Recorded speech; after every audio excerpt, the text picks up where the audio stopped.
Hello, everyone, and welcome to today's Baxter Student Ambassador Program webinar. Presenting for us today is Jacquiline Dmytryshyn of Georgian College. Hi, Jacquiline, are you on the line? Yep. Great. Now, just before we get started, I'd like to introduce everyone. We have Tim Paul from WestJet joining us today, as well as Carol Greenwood from the Travel Industry Association of Ontario. And also joining us from Baxter Travel Media is Emily McClung, Ashley Rochford, Wendy McClung, and Rodney Tugwell. I'm Dan McDonald, and I'd just like to let everyone know before we get started that if you have any questions during Jacqueline's presentation, please type them into either the chat box or the Q&A box, and they will be answered after the presentation has finished. Okay, Jacqueline, if you'd like to share your screen, you can start whenever you're ready. Sure.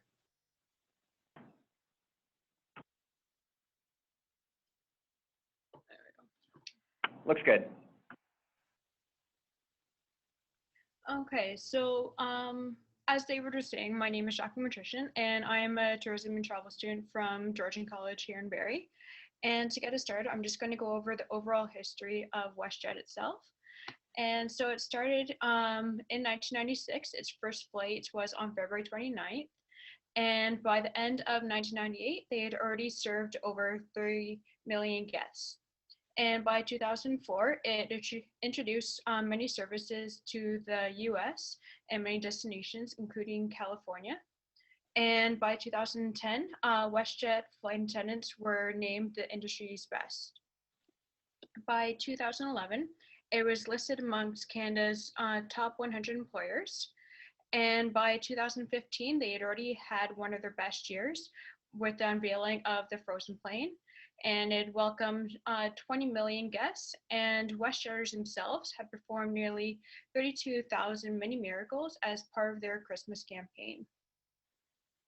So for the overall travel experience, as you can see, they have 3 main types of fares, and the Plus fare is perceived to be one of the best, just because, as you can see going down the list there's many different types of benefits.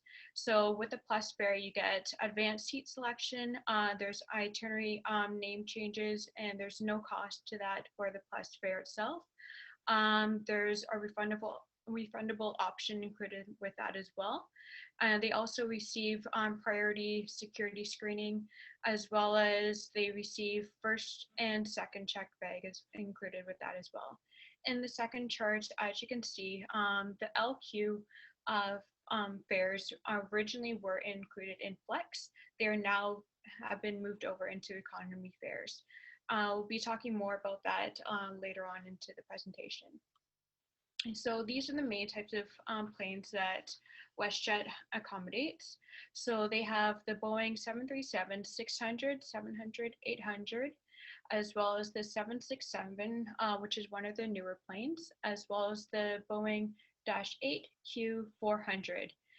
So this newer plane, which is on the right here, this is actually with their Encore flights. With the 767, this is actually with more of their bigger flights. As you can see, accommodates a lot more seating there.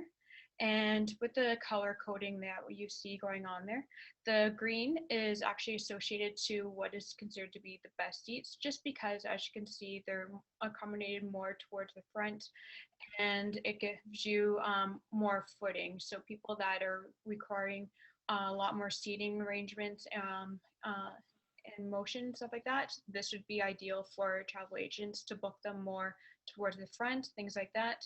And in the red, it's not anything bad with that. It's just saying that there's basically less seating arrangements or less footing in with those seats. So this is good things for the travel agent to be aware of when they're booking the seats, just because that way they are knowledgeable of if they're booking in, say, the Boeing 700 in aisle 10. That way they know that there is a mixed seat in there, so they want to book them more towards the aisle more than towards the wing.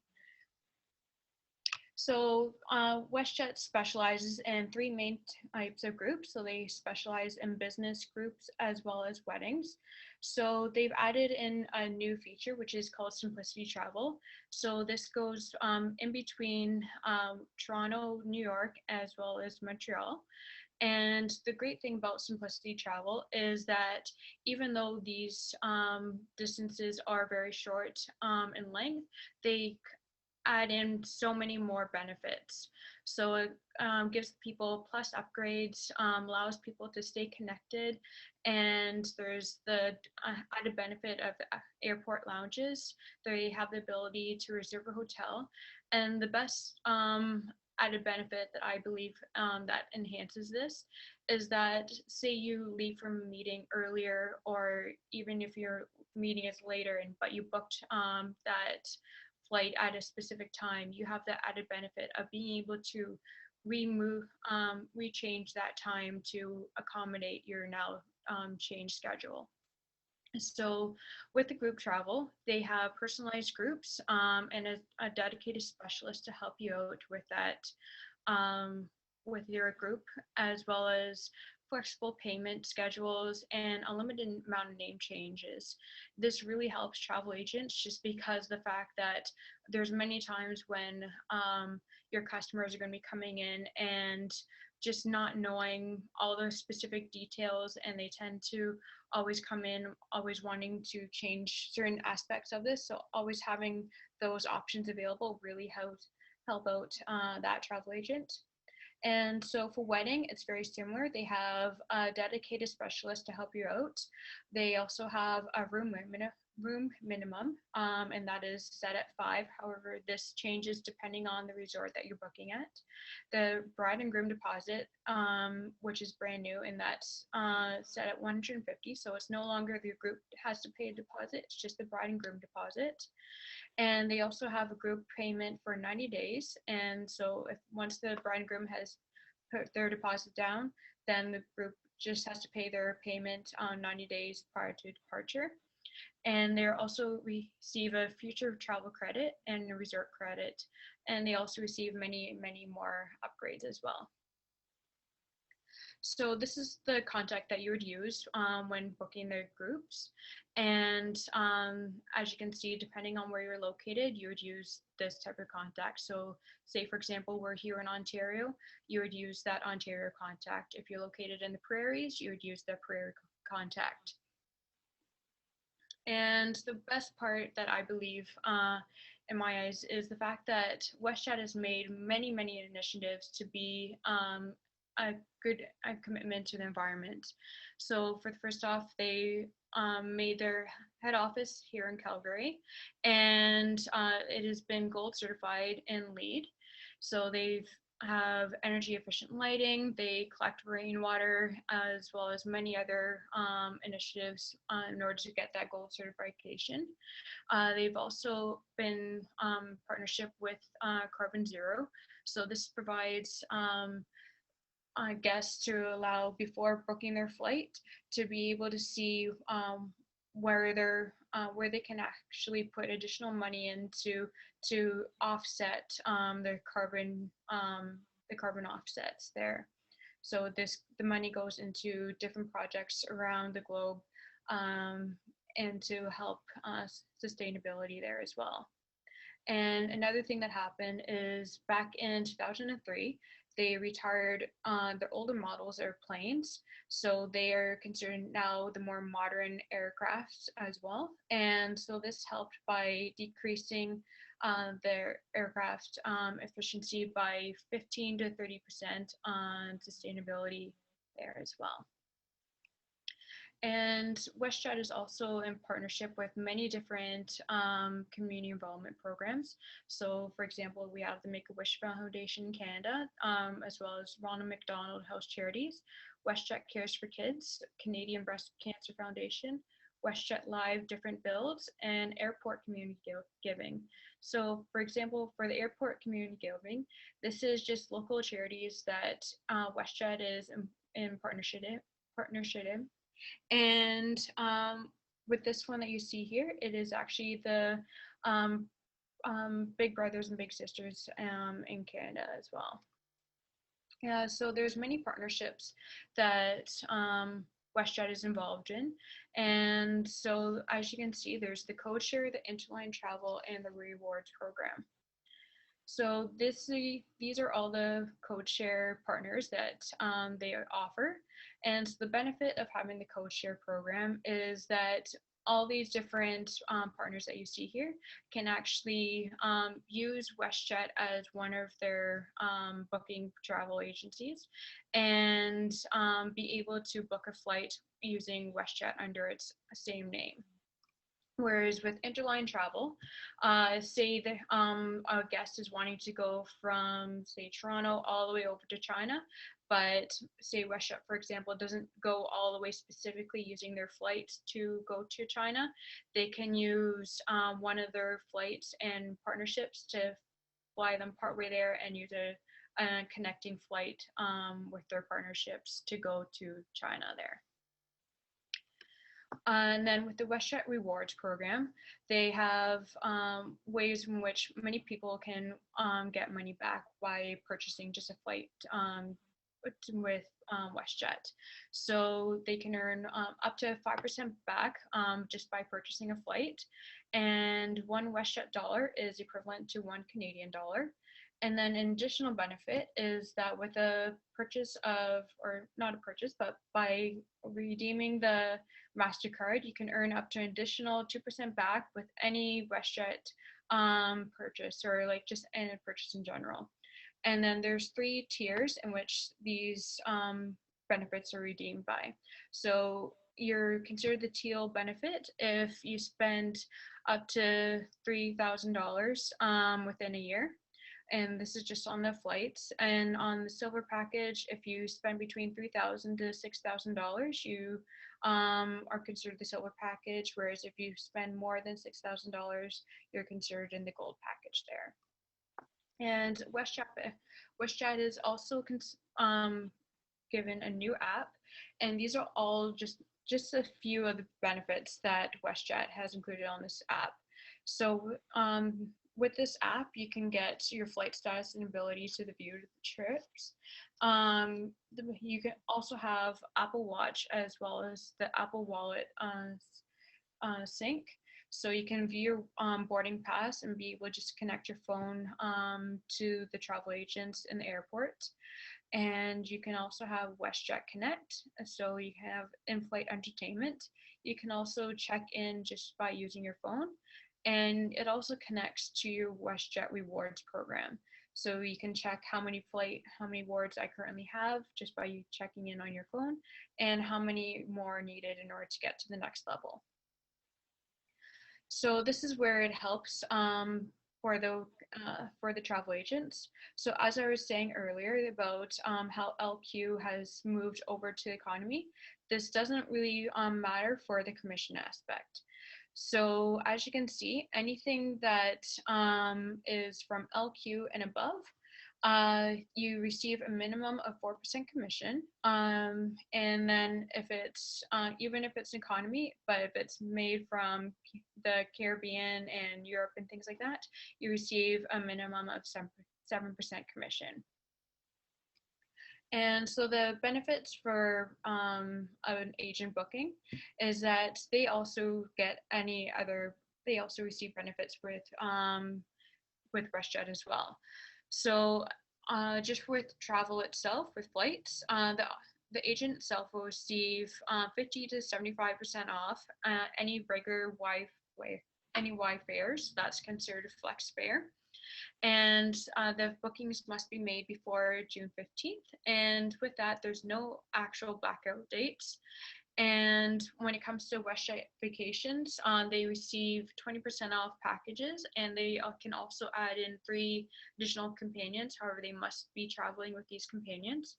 And again, they must be booked before June 15th. And the difference with the WestJet vacations that there are specific dates that they must be booked between. So to continue on with more California there, I'm going to be talking about 3 specific areas. I'm going to be talking about San Francisco, Los Angeles, and San Diego. These locations were chosen specifically because WestJet flies to all of these locations, and these are the top main metropolitan areas in California. So to give a glance, San Francisco is known for its cool summers, its fog, steep rolling hills, eclectic mix of architecture and landmarks. And there's many top attractions in San Francisco, but it's most known for the Golden Gate Bridge, Alcatraz Island, and Pier 39.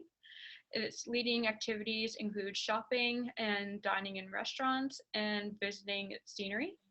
The purpose of a visit is mostly in leisure, and the average length of stay is around 2.5 nights.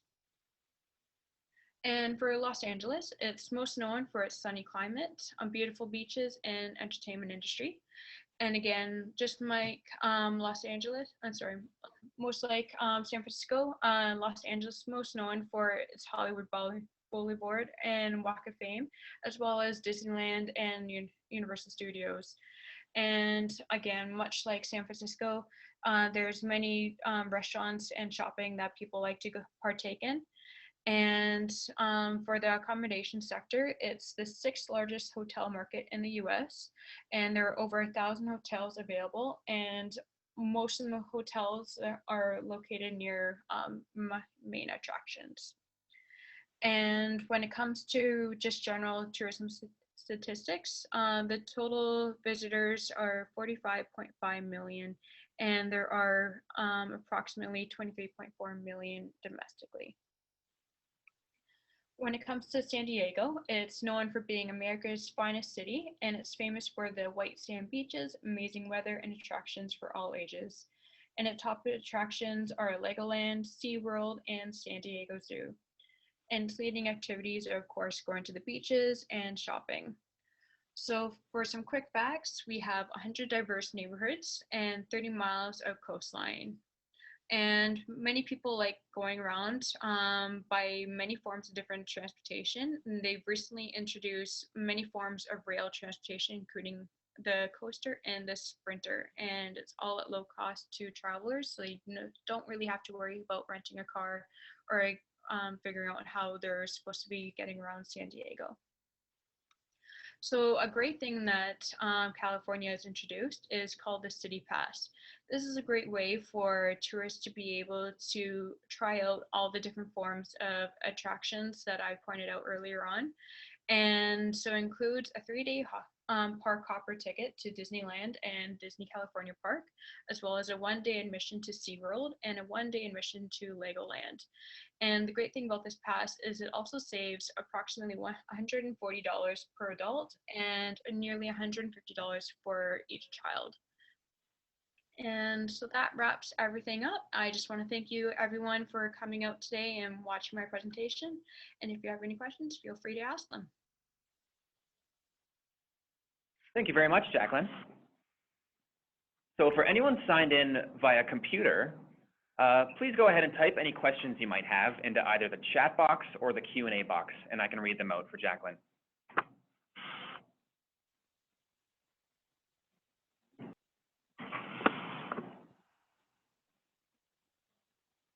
Hi, Jacqueline. This is Emily from Baxter. Hi. Hi. I just had a question about other markets. In your research, did you find out were there any other markets that WestJet was looking into getting more involved in? Like, I really like the part about California, but I was wondering if you found anything else out about other markets they're thinking about going into more in 2017 or 18. That was actually one of the areas I didn't look into, sorry. No worries. California was the focus, so that's great. And Tim has submitted a question here. Let's see. Simplicity, you mentioned Toronto to LGA and YUL. Is Ottawa included in that? I believe Ottawa might be included in that as well. I would just have to verify with my information on that. Great, thanks. And there's nothing else popping up in the chat box or the Q&A box yet, but we'll give it another minute.